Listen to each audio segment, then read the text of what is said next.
Now we're going to get down to the nitty-gritty of what Indians are all about.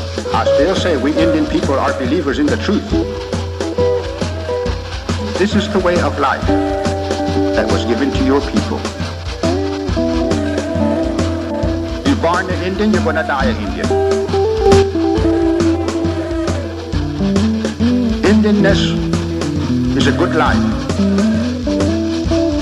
You're facing an Indian this afternoon.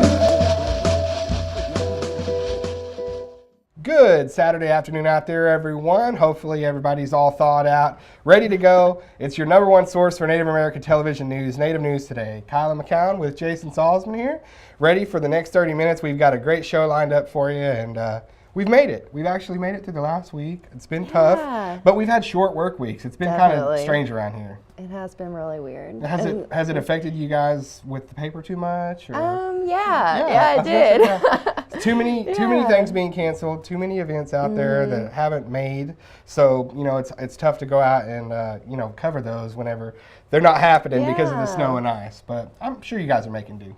Definitely. We can do those phone interviews, Yeah. There's certain things, as a reporter, you have options. So that's a good thing. So we've got plenty of stuff on the show this week, though. We've really been hustling, too. It really affects us with short work weeks. Production schedule really shrinks down. But the crew here has done an excellent job. Everybody just pulling together to make it work. And we have another new show for you. So never showing reruns or anything like that. Every now and again, we'll show like a best of, have a little compilation.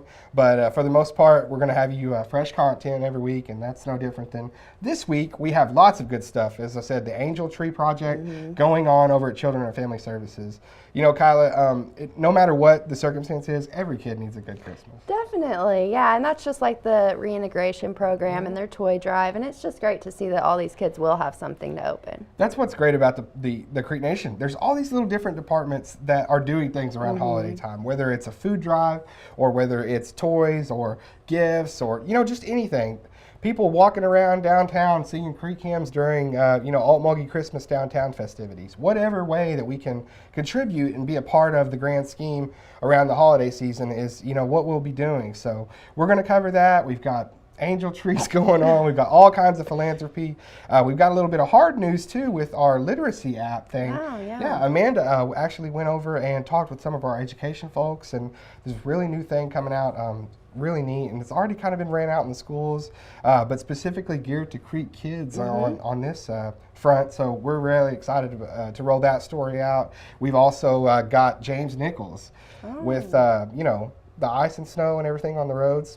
Creek Nation Emergency Management. That's kind of when they get into high gear, so to speak. Yeah. And we talked with James. He came over, actually, parked the big truck, had the lights going and everything. So we enjoyed talking with him about the conditions and what they do around this time of year when certain winter weather, can wreak havoc on this area. Those guys are out and about. Creek Nation Emergency Management, they have shelters, they have all kinds of things. So all that and much, much more. So you don't want to go anywhere. We got a great show lined up for you. We're going to take our first break, and we'll be right back. You're watching Native News Today.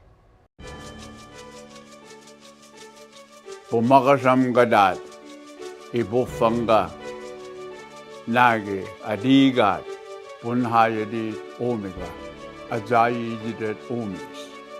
Diosnuk, that's true. Throughout the generations, our elders have taught us to preserve, share, and more importantly, protect the abundant natural resources we have here in Oklahoma. We are the original environmentalists and protector of these resources. The Muskogee Creek Nation believes tribal and state governments must work together to ensure future generations will have clean air and clean water as the ultimate legacy. What is good for Oklahoma tribal nations is good for all Oklahomans. Remember, tribes are truly the original Oklahomans.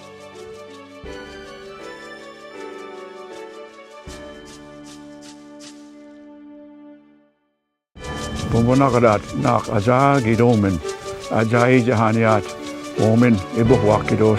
Danielsen ogitskish, ponshongibinoat, pomio, poshomizatlish. Momesh, harishongigo imongin, hobidagi ani omaga, pomahahoye imongin oma ponshomegigos. For more information about Muskogee language preservation, please call us at 918-732-7724. Jahojefkat Paul Fixakodos. Ikanagat Tekobache, Mikusapkajokonman, Amikusapkajokodos. I'm able to preach in English and Muskogee, our language too, so there's not many that does that today. When I was growing up, that's all we had, Muskogee language, and that's all they preach. I could talk my language when I was small. When I grew up, I could understand what they were saying. We don't want to lose that, language, especially our songs, our native songs and the Muskogee hymns. We want to keep them. And welcome back to Native News Today. Jason Salzman along with Kyla McCown as we roll into our list of stories. Our first stop is with Creek Nation Emergency Management. And Kyla, with the ice and snow on the roads, we mentioned it earlier, these guys really go above and beyond. They really do. And when I was talking with them for the newspaper, they had said this is their most costly season, obviously, with winter. And they're really working hard. I mean, when we were off, they were like cleaning the roads and stuff, I think, Exactly. They don't take a snow day. They really don't. And they've got all kinds of equipment. They've got generators, and these are, for the communities in the different areas. Creek Nation, there's a lot of rural spots. There's a lot of places that are hard to get to, people out there that are just trapped in. Some of us can, if we live in the city, we can kind of meander around. It's tough. But those people absolutely cannot. And when their electricity goes off, it's off. The heat's going off. And so the Creek Nation Emergency Management really provides an incredible service and have for 5 years now since the inception. And we were glad that James came over and chatted with us. Okay, as you can see, got some of the yucky stuff to deal with this week and last week, and that's why I'm here with Emergency Management Coordinator at Muskogee Creek Nation, Mr. James Nichols. And James, seems like every winter, kind of got a break last year, but every winter we're going to have these kind of things in Oklahoma. It's just part of the deal. That's why you guys are in place, and talk a little bit about this storm and kind of how it affected Muskogee Creek Nation. You bet. Well, we got real lucky on this storm. Road conditions were terrible, but as far as ice goes and power outages in our Creek Nation jurisdiction, we got real lucky. I don't know of any power outages that were long-lived. Could have been just something from, a power distribution pole going down by somebody hitting it because of the roads, but we were definitely lucky, and more so than our counterparts in the south of the state. Yeah, the Choctaw Nation down there, unfortunately, dealing with a little bit worse conditions. But as you said, during these ice storms, during this winter weather that we have, a lot of the times we have elders out in remote rural areas, and they will have power outages, things like that. The best thing about it is, though, Muskogee Creek Nation, we have the ability in your department to open up places, and they'll never be without somewhere near them because of the system you guys have put in place. Right. We've, from a month and a half after emergency management was actually put in place, we were dealt with the ice storm in McIntosh County, Muskogee County, and have built the program up from that point. We've actually got it now where our community centers within our jurisdiction can be used as shelters. And we would only use those as shelters if we have, it's a mass shelter. It's not a shelter for one individual, two individuals, but if we have 10 families that are without power and they're going to be without power for an extended period of time, we can use one of our community centers as a shelter. We've got things in place where we can, if that shelter doesn't have power, we can take a generator to it, hook it up, cots, sleeping bags, food, and then we ask our community people that are there at those shelters to help man those and run those while we get those electric lines back up and things of that nature. Well, what better thing to be thrown into there when you said you were in the initial stages of the program. That ice storm, I remember it very well. We've been documenting along with you along the way Native News Today, so we know what went into it and everything like that. So it was neat to be able to just put it in place right away. I guess sometimes trial by fire is not great, but that really worked out for us, and I think it taught you guys a lot of things in the coming years, what to do, and really gave you a nice case study there. But another thing I was wanting to talk about is you have a system that you've implemented to the employees of the tribe, really neat, as far as notifications, alert, through text, email, all kinds of stuff. Now, the citizens out there that aren't employees of the tribe, though, they have a line too. Can you talk about how the communication lines are definitely open during these times of storms and weather. Oh, definitely. We've got our mass notification system that we put in place about 5 years ago for our employees. Looking this morning, we've got about 1,550 numbers, employees here on the complex, those that are off of the complex that we can notify if we're going to either have a delayed opening, not be at work one day or the next, and it's just been amazing how you don't have to rely on a television station, which they're not going to do anymore for an organization like ours. And then we've thrown in the mix our social media. Our Facebook, which is Muskogee Creek Nation Emergency Management, we've got a page up. And we actually went, from last Thursday we had 162 likes to, I woke up this morning to 530 likes. So we expanded by almost 400 likes, and it's just getting bigger and bigger, reaching somewhere between 1,500 people a post. So our notification system goes out, our Facebook message goes out, and then as true Oklahomans, as true Creek people, they start delivering that message to our elders, to other people, so that they know that we're not going to be here to because of the weather, so there's no sense in getting out on the roads and braving them. Yeah, and with our, like you said, with our communal traditions, one person getting it online, spreads pretty fast. So it's a great thing. Muskogee Creek Nation Emergency Management, as he said, several different ways to access their information, their advanced information. These guys are talking with the weather professionals, they're talking with climate people and knowing the patterns and everything like that. And not to go fully into it, but you expect this probably won't be our first, this is our first, but it probably won't be our last instance like this of the winter. I don't think it will be. I think everything's kind of set up to where we're going to have a wet winter. We're going to see more snow. I hate to say it, but I really think we're going to see more ice. If you look at the persimmon seed and see the shovel in there, you know that we're in for a long winter and definitely cold. So, I urge everybody to take those winter precautions. They give us plenty of advanced warning to know that something's coming in. So make sure you got plenty of wood, make sure you got plenty of propane before the storm hits. Water, food. Don't go out there and brave Walmart and get ran over by old women that are pushing shopping carts trying to get the last loaf of bread. It's crazy. There ain't a drop of milk or a loaf of bread in this town. Exactly. It's nuts. Well, everybody out there, stay warm, and James and the crew, Emergency Management, will keep you advised on all the things going on. I tell you what, you mentioned persimmons. Deer hunters like me, we're mad at the fact that persimmons did so well this year. Definitely. But it'll be good. We'll pick it back up next year. James, thanks for being with us, and you guys are doing a great job. Thanks, sir. You bet. All right, and many thanks there to James Nichols and his crew, the Windrunners, for everything they do.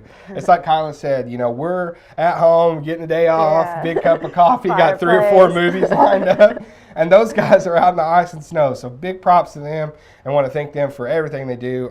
Such a big, big boon for the Muskogee Creek Nation to have that in its arsenal whenever winter weather hits. So moving right along, our next story, Amanda Rutland actually went over and talked with Dr. Wayne Johnson with the Department of Education and Training here at Muskogee Creek Nation.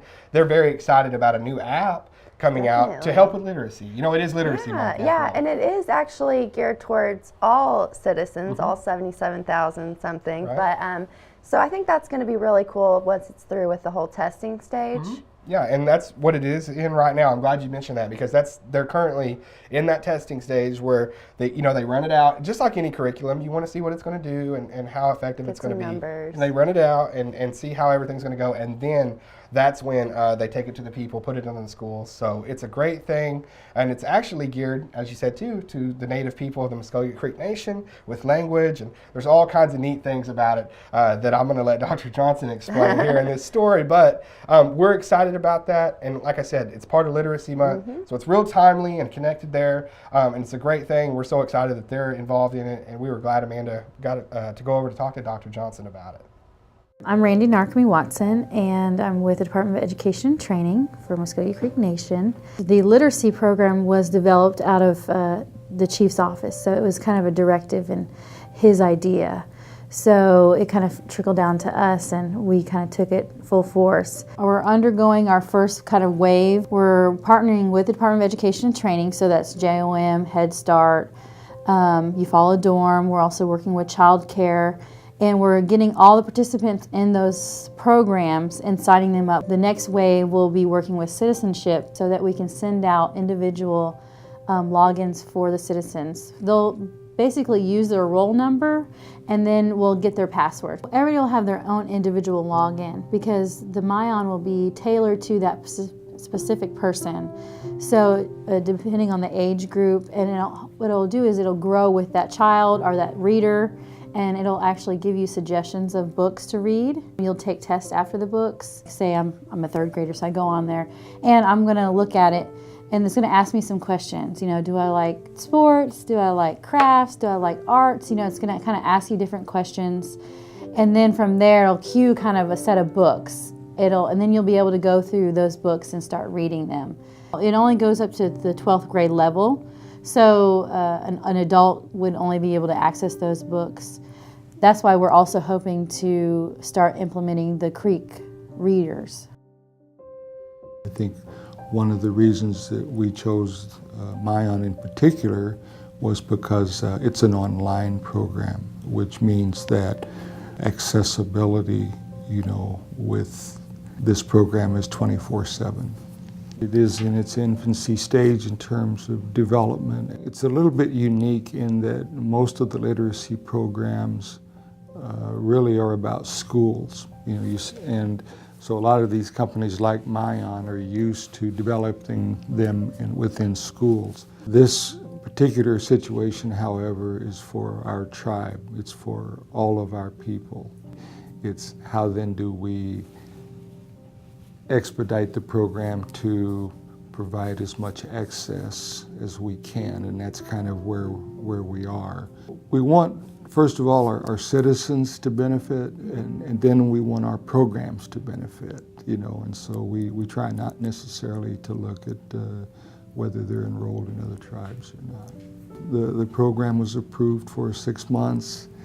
It certainly puts us in a little bit of a time constraint. One, to get the program rolled out to be what it needs to be, and then over a 6-month period, put ourselves in a position to be able to evaluate the effectiveness of it. And I think we're moving forward effectively in order to do that. The language department is a very significant part to how this program will be developed. A part of the agreement with MyOn was for us to have about 30 books translated into our language, even children, a number of children's books. We've already are receiving lists from Johnson O'Malley programs that makes up about 16,000 students. One of the questions I'm going to get asked is to, you know, what books, you know, should we use? Well, when we were trying to market the program to the council to say that we needed this program, we took a little child's book, had it transcribed into our language, and certainly I think they were very impressed with that. One of the cool things about it is that each word is highlighted as it's spoken, and whether it's in English or whether it's in Creek. I think the ultimate goal, first of all, is to establish the literacy program within our tribe. We're doing something for the people. You know, we're doing something for our children, our communities, and because it will have a cultural flavor with the language, we're strengthening our culture, and I think those three things represent the future of our tribe.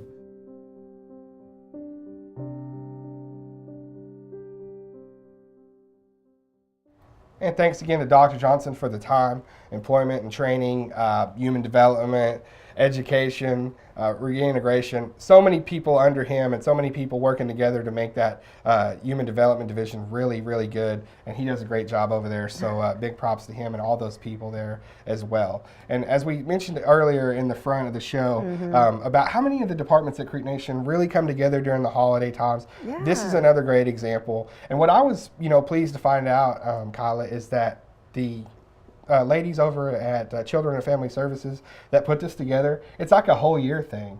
So you can actually like take part. Donate, you can take part in it throughout the year. And you actually were doing a few things over the reintegration toy drive too, and you guys had were covering that for the paper. So there's really a sense of like giving and giving back. And food drives, National Council's food drive.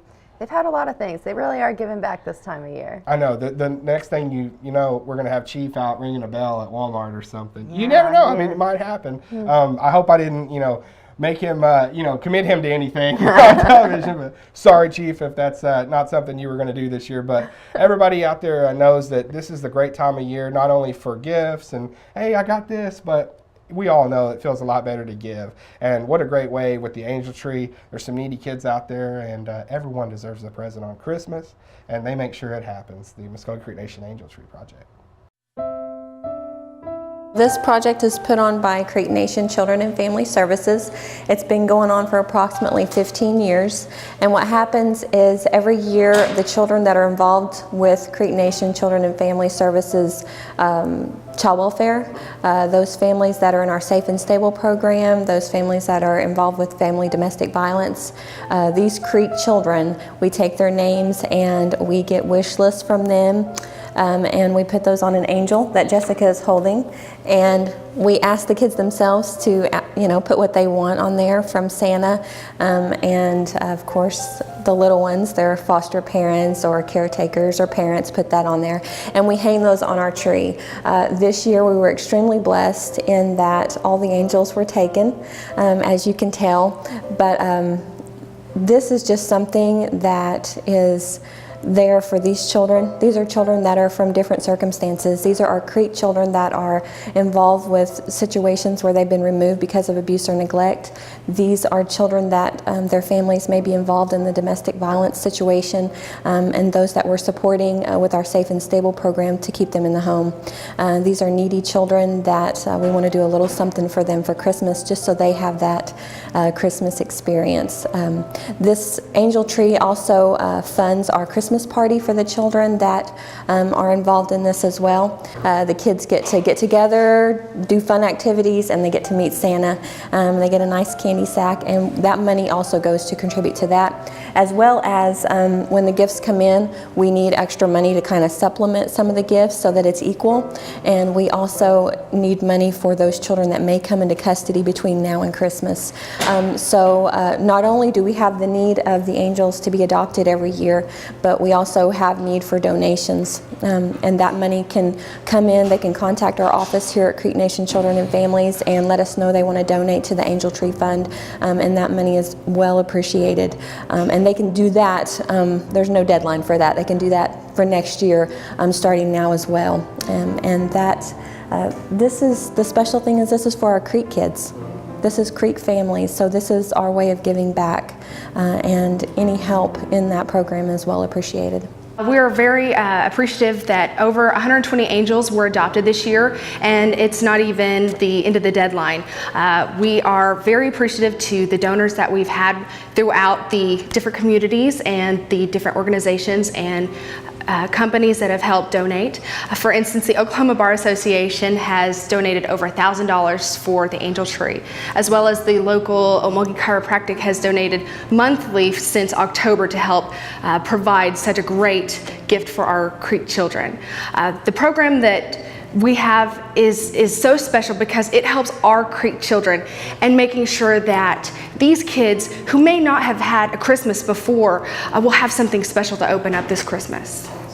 Well, as Becky mentioned, we do accept monies and donations year-round. If you're interested in participating and donating to the Angel Tree Project, you can contact our office at Children and Family Services at 918-732-7869. Merry Christmas. And that's going to wrap up another episode of Native News Today. We certainly hope that you've enjoyed these last 30 minutes as much as we have. We definitely we definitely have a good time here and bringing you the show every week. And like I said, it doesn't happen without our stories and our subjects and everything like that, and the people really. And want to thank once again Dr. Wayne Johnson talking about that new exciting app. Becky Baker. Jessica Randleman over at Children and Family Services, doing a great job with the Angel Tree Project. And of course, James Nichols and the great people at our emergency management department really sticking their neck out there for us whenever winter weather comes, or really anything, tornadoes, what have you. So I want to give a big thanks to all those people that made this show happen. A lot of exciting times around here in Muskogee Creek Nation, of course, and folks out there, you still got a couple days to get ready and prepared. On Monday at 2 o'clock. Got a big grand opening here in Old Baldy. Yes, that's so exciting. George Nye Rehabilitation Center will be opening up.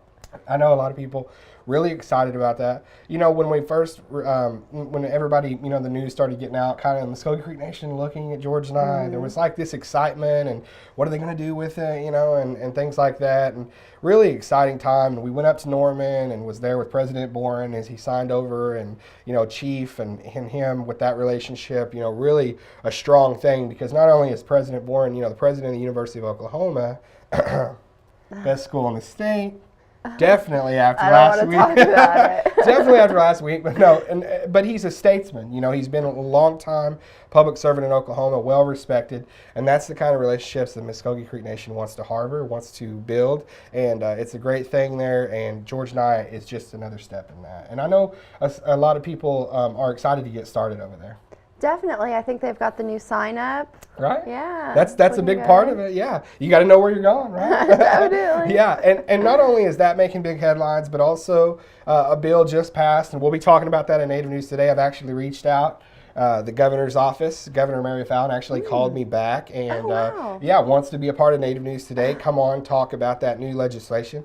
Really easing some communication errors between the Department of Human Services and tribes. You know, the tribe, different tribes, as we do here at Muskogee Creek Nation, we have a very, very thriving Children and Family Services department. They've done a lot. You know, those ladies over there working with the VAWA reauthorization have just had a big year. They really have. They've had a big year, and they got a lot of momentum going. And this is just another step with that to ease those communication problems, because I think we've seen the last year things, Baby you know, with Veronica. with ICWA and things that arise. Those issues can arise, and you need to make sure and have a clear-cut line what this side has to do, what this side has to do for their people.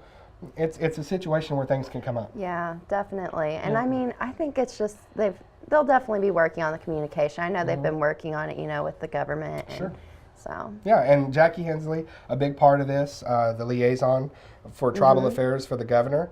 And so we'll have more on that as it continues to develop. Definitely stay tuned to Native News Today. And if you can't catch us here on the CW 1219, we love it when you do, because we are a fan of our Tulsa market. But you can catch us online as well for those out of the area. Our YouTube channel, just MCN Communications, all that. It's right there for you. So without further ado, that's another episode of Native News Today. For Kyla McCown, myself, all the great people here making it happen. Everybody have a great week. Stay warm.